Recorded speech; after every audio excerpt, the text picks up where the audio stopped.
Adobe dominates the world of creative software, from Hollywood films to web design and YouTube thumbnails. But power breeds abuse. Hidden fees, locked subscriptions, and lawsuits have turned creativity into a rental business. For years, Adobe acted untouchable, charging artists to use their own tools. Imagine paying $60 a month for Photoshop and losing access to your own files the moment you stop. Then came 2025. A new rival rose from the cloud, faster, fairer, and free from the old system. Its name, Figma. And in a twist of irony, Adobe created its own destroyer. In the early 1990s, Adobe wasn't the creative empire it would later become. It was one of many software houses trying to capture the imagination of artists, designers, and publishers in a fast-growing digital world. Among its fiercest rivals was a small company called Aldus, developer of a program named Freehand, a sleek, intuitive vector design tool that many believed was miles ahead of Adobe Illustrator. Freehand wasn't just competition, it was proof that someone else could do creativity better. And that, for Adobe, was unacceptable. In 1994, Adobe made its move. It bought Aldus outright, not for innovation, but for elimination.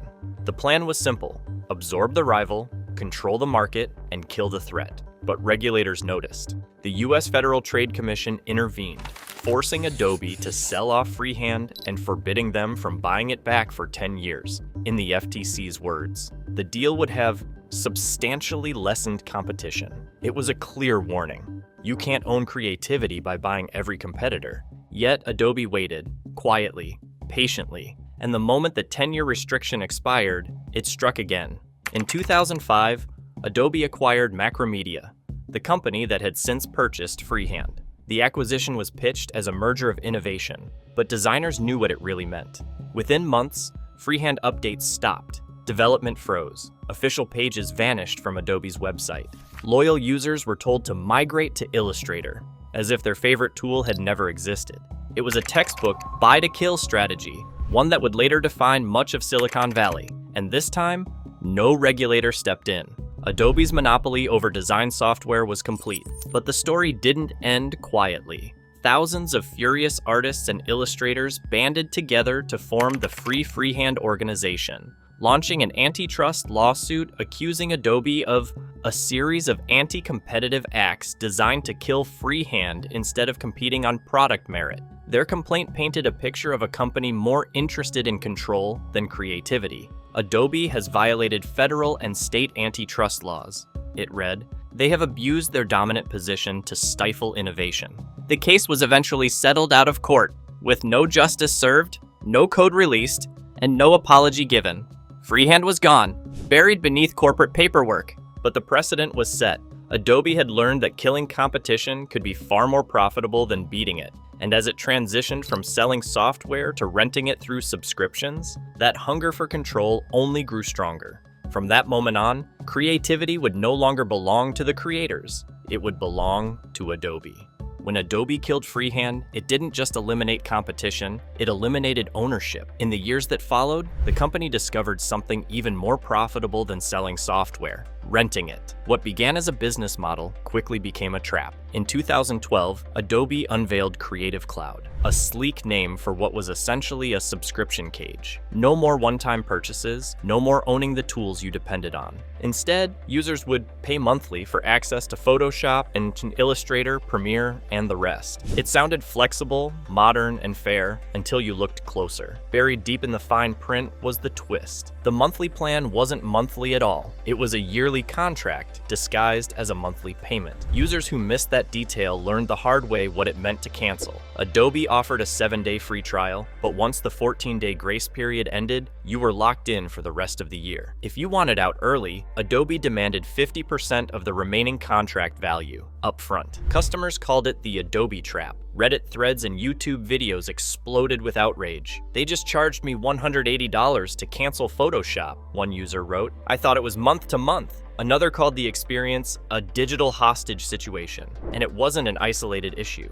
Thousands of posts told the same story. The fine print had become a weapon, designed to make leaving harder than staying. Even worse, Adobe made sure there was no real escape hatch. The cancel button redirected users through endless confirmation screens, each one reminding them of the fee that awaited. The only other way to stop renewal? Cancel the entire plan and pay the penalty.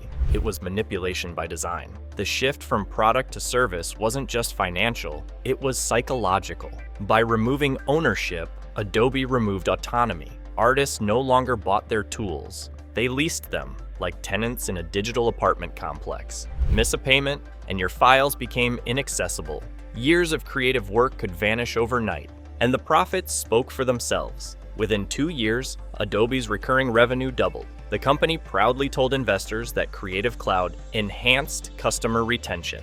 In truth, it wasn't retention, it was captivity. Adobe had become a digital landlord of creativity, charging rent for imagination itself. And as users would soon learn, there was finally someone building an escape. But what Adobe didn't see coming was the quiet rebellion that had already begun. While Adobe tightened its grip on the creative world, a quiet rebellion was forming in Silicon Valley. In 2012, 2 young engineers, Dylan Field and Evan Wallace, founded a startup built on a simple idea, that design should live in the browser, not behind a paywall. They called it Figma. Figma wasn't just another design app, it was built for a new generation of creators who worked online, across time zones, on shared screens instead of office desks. Where Adobe sold heavy software, Figma ran smoothly in a browser tab. Where Adobe demanded licenses and upgrades, Figma invited anyone to join, instantly and for free. At its heart, Figma was about collaboration. Multiple designers could draw,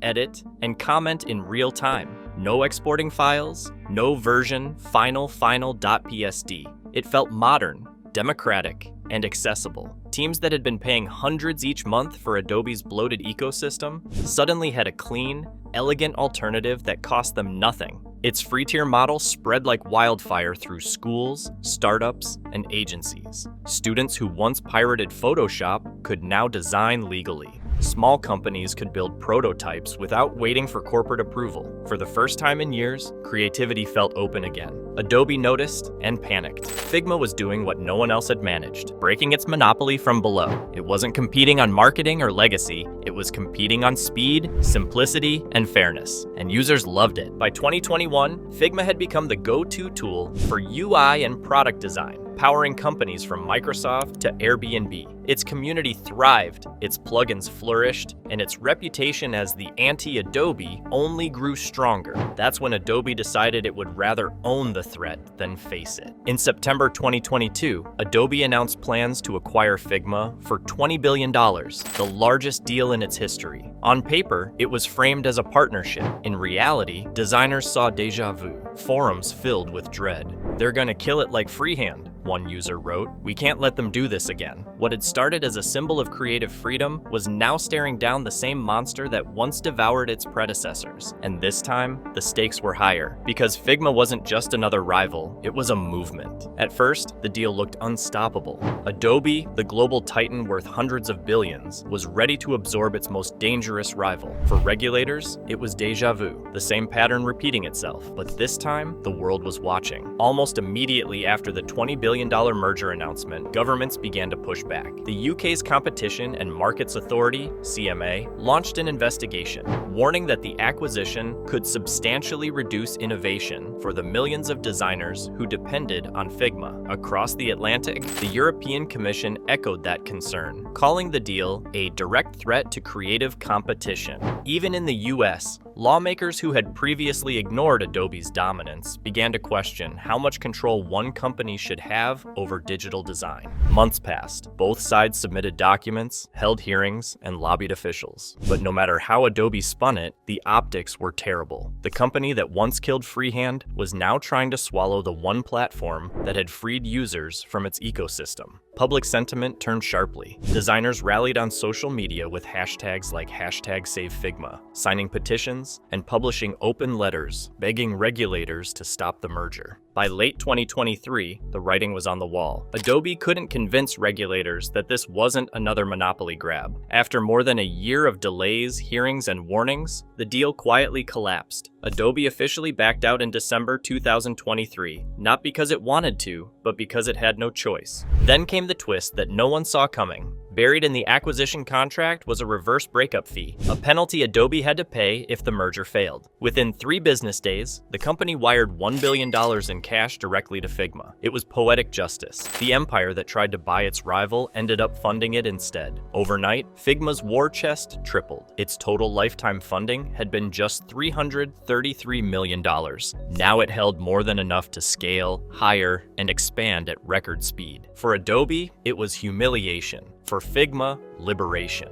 The giant's greed had backfired spectacularly. In trying to erase its competition, Adobe had armed it with the resources to fight back harder than ever. The age-old balance of power was shifting, and the underdog was about to lead the charge. The billion-dollar breakup fee wasn't just compensation, it was ammunition. Overnight, Figma went from a nimble startup to a powerhouse with the kind of balance sheet most founders could only dream of. But instead of celebrating, CEO Dylan Field and his team went back to work. "This isn't victory money," one employee said at the time. "It's fuel." Figma began investing the windfall with surgical precision. Engineering teams doubled. Server infrastructure expanded to handle millions of new users. The company accelerated long-delayed product ideas, and by mid-2024, an entire new ecosystem began to take shape. The core app, Figma Design, was joined by Figma Make, Figma Draw, Figma Grid, and Figma Sites, each one targeting a weakness Adobe had long ignored. The results were staggering. In 2023, Figma reported $505 million in revenue. A year later, that number had climbed to $749 million, a 48% jump year over year. More impressive still, Figma was profitable, posting a $45 million net income in early 2025 with a 17% margin, a rarity among tech startups of its size. 95% of Fortune 500 companies now used Figma in some capacity. Investors called it a crucible moment. One early backer told The Information, "The people who stayed after the deal collapsed didn't just keep the ship afloat, they rebuilt it stronger." The breakup didn't end Figma, it defined it. Meanwhile, Adobe was unraveling. The once invincible company was suddenly on the defensive. Its AI bet, Firefly, failed to impress professionals. Users accused Adobe of scraping customer artwork to train its models, sparking online boycotts and trust issues. Then came the hammer blow, a new Federal Trade Commission lawsuit, spearheaded by Chair Lina Khan, accusing Adobe of deceptive subscription practices and trapping consumers in plans they no longer want. Executives, not just the corporation, were named personally. For decades, Adobe had dictated the rules of digital creativity. Now, it was reacting to a smaller, faster rival that had turned their own billion-dollar mistake into momentum. Figma was innovating publicly while Adobe was apologizing privately. In just 2 years, the underdog had become a benchmark. Its products were spreading across design teams, classrooms, and studios, not through marketing, but through love. And as Adobe fought legal battles and PR fires, Figma quietly built the future Adobe once promised. One update, one collaboration, one victory at a time. By mid-2025, the world was ready for Figma's next chapter. The company that had once been nearly swallowed alive by Adobe was now preparing to step onto the public stage. On July 31st, 2025, Figma officially went public on the New York Stock Exchange, a date that would go down as one of the most dramatic IPOs in tech history. The numbers were staggering. Shares were priced at $33 each, giving Figma a starting valuation of roughly $19.3 billion. But the market had other ideas. Within minutes of trading, investor demand exploded, so intense that the stock opened at $85 a share and soared as high as $124 before the end of the day. When the closing bell rang, Figma's market capitalization stood at $68 billion. In a single afternoon, the company had become the most valuable design platform on Earth. The celebration spread far beyond Wall Street. In San Francisco, Figma employees gathered in their downtown office, watching the ticker roll by on live TV. Cheers erupted, champagne bottles popped, and a banner reading "Design Together" unfurled from the mezzanine. For the first time in decades, a creative software company had gone public without being owned by Adobe, and succeeded. But not everyone was cheering. Over at Adobe headquarters, the mood was grim. Their failed merger had turned into a public humiliation, a case study in corporate arrogance. Even Lina Khan, chair of the Federal Trade Commission, couldn't resist taking a victory lap. In a statement posted on X, she wrote, "A great reminder that letting startups grow into independently successful businesses, rather than being absorbed by incumbents, can generate enormous value. A win for employees, investors, innovation, and the public. It was rare praise from a regulator, and it stung. As Figma's IPO dominated headlines, analysts began calling it a new era for creative software. But the frenzy didn't last forever. Within weeks, the stock price began to fall, dropping more than 50% from its opening peak. Critics were quick to shout bubble, but seasoned investors saw something else: normalization. The IPO had been wildly oversubscribed, with orders exceeding available shares by more than 40-fold. The crash wasn't a failure. It was gravity doing its work. For Figma, the message was clear. The battle wasn't over, but the world had chosen its champion. David hadn't slain Goliath yet, but for the first time in decades, the creative industry had a choice again. And that, in itself, was victory. Figma's rise isn't just a story about design software. It's a story about what happens when creativity is given room to breathe. For decades, Adobe's monopoly defined what artists could make, how they paid, and when they stopped. Figma didn't save the industry. It simply reminded everyone what freedom looked like. Because in the end, markets don't thrive on dominance. They thrive on competition. When a company like Adobe can buy and bury every rival, innovation dies quietly behind closed doors. But when challengers are allowed to exist, something remarkable happens. Ideas evolve, prices fall, and creators win. The health of an industry isn't measured by its biggest company, but by how many others dare to stand beside it. Figma's success proved that creativity doesn't belong to one corporation or subscription model. It belongs to the millions of people building, drawing, and designing on their own terms. That's the balance capitalism was meant to protect. Not endless consolidation, but constant renewal. For Adobe, the warning is clear. Control can buy time, but it can't buy loyalty. For Figma, the challenge is harder: to grow without becoming the very thing it once stood against. Because history shows that when companies win by killing their rivals, everyone loses, including the customers they claimed to serve. The story of Figma and Adobe is far from over. It's the blueprint for a new era of competition, one where innovation beats intimidation. And as one creative giant stumbles, another quietly rises to take its place. Another startup once tried to challenge the system too, but their dream didn't end so well. That's the story of Nothing Phone, and why believing you're the next Apple can destroy you. Figma's rise shows what happens when innovation wins over intimidation, when a company dares to build instead of buy. It's proof that even giants can fall when they stop listening to the people who built them. Thank you for watching and for questioning the power behind the brands that shape our world. But not every company learns that lesson in time. Next week, we look at another giant that ignored its own fans and paid the price.